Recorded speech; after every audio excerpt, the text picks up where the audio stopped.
Hi Richard, it's Mike here from Runner's Edge. We thought we'd do a video rather than write it all down and send you little drawings and things like that. This is probably the best way of doing it, at least you can keep it for the future.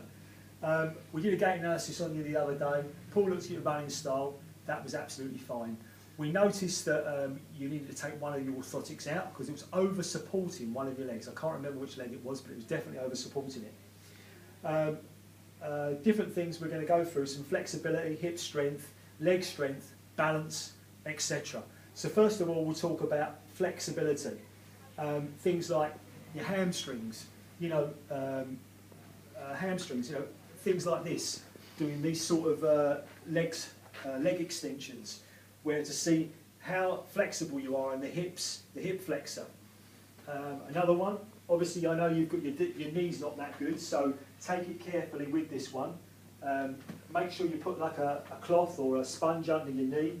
So make sure what we're after is getting you right back like that. That's the ideal position to be in. That means everything is nicely stretched, and this is one of the key exercises. When we did it with Paul... Show the other leg. I'll do the other leg. There you go.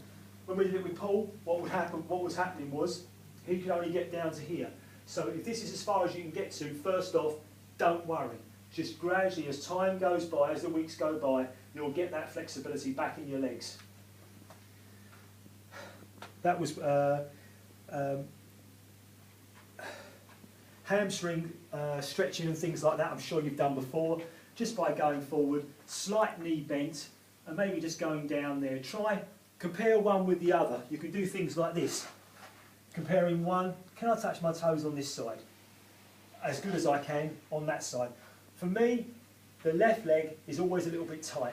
So things like you can use a band or a towel, put that around your leg, pull it up and just stretch it like that and gradually pull it back until you can get a little bit more flexibility in the hamstring. We did some strengthening. I prefer this stretch board simply because it doesn't load the legs as badly in the front and puts a little bit more pressure into the hips rather than underneath your knees where you've had a knee operation, as I can remember.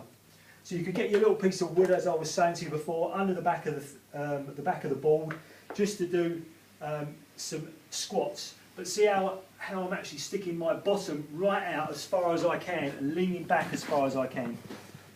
That's the best way of doing a squat. I know you had knee problems. Maybe you'll only get down as far as that, but just do it to what you can at the moment. Also, you can do it the other way around and do a nice calf stretch as well. Almost like you're going to take off on a ski jump, which is really, really good. Foam rollering, I'll run through that for you. So calves, remember everything should be done nice and slowly. So you just gradually go around the calf. This foot should be nice and loose, moving it around all the time. Up, back, round to one side, round to the other side, all nice and slowly. You were saying you had a bit of problem with your shoulders. So you can either get somebody to press on it on the front of your shins, but you can do this instead. If you can go onto your knee, and you can use the back of your shin to use that like a massage roller. That's a different way, another way around of doing it. The rest of the things, you're just using your own body weight. So that, anyway, we did the calves, hamstring. So remember, you're going to go round to the side one way, to the side the other way. Then you can do glutes. Right in there for me is always really, really tight. Just got to take it nice and easy and gradually find a spot that hurts a little bit and then work into that spot for a couple of seconds, and obviously repeat with the other side. IT bands and thighs. Think of a muscle of the thigh. You've got the inner thigh muscle, which is very nice to roll on. Centre. Moving the leg around, up and down, as many different angles as you can get to. And then IT band, if that's really, really tight, put your knee up there, put your foot on the floor, that just takes a lot of weight off it. Remember, just using your own body weight to give yourself a massage, but remember to do it nice and slowly. That was that, a little bit of hip strength, so that fires the hips up better and the glutes to run more economically. I'll show you some hip stretches, hip strengthening work. So this is called a bridge. If you can, you lift your leg up and then go up and down. This is like a one-legged bridge, but if you can't do that, just go onto your heels at the back there and gradually do that. So up and down. If you can do a one-legged bridge, great, but do whatever you can to start with and then put this in after. Another one, great side leg raise, which is nice and easy to do. When you've done these, I'd do like 6 or 7 of each and then do maybe like 3 sets of 6 and 7. This is a clam, another one. This all gets the thighs all working. The thighs and the quads, the upper glute. So that's that. Next, balance. I was talking about balance. Balance, remember, running is all one-legged. If you think of it, you go down, one leg, the other leg comes through. But that's balancing on one leg all the time when you're running. So you can challenge this. You can see my legs most probably going in and out, left, right and centre. I do this quite often, so it's still quite hard for me to do. But if you want to put a little bit of challenge to it, you can turn one way, like that. Almost putting like weight at the end of your arm. If you want to hold a book, you could do that. Do it obviously both sides, left and right. If you're really feeling clever, close your eyes, which is very, very hard to do. So really, really hard, that one. Another thing we was talking about you put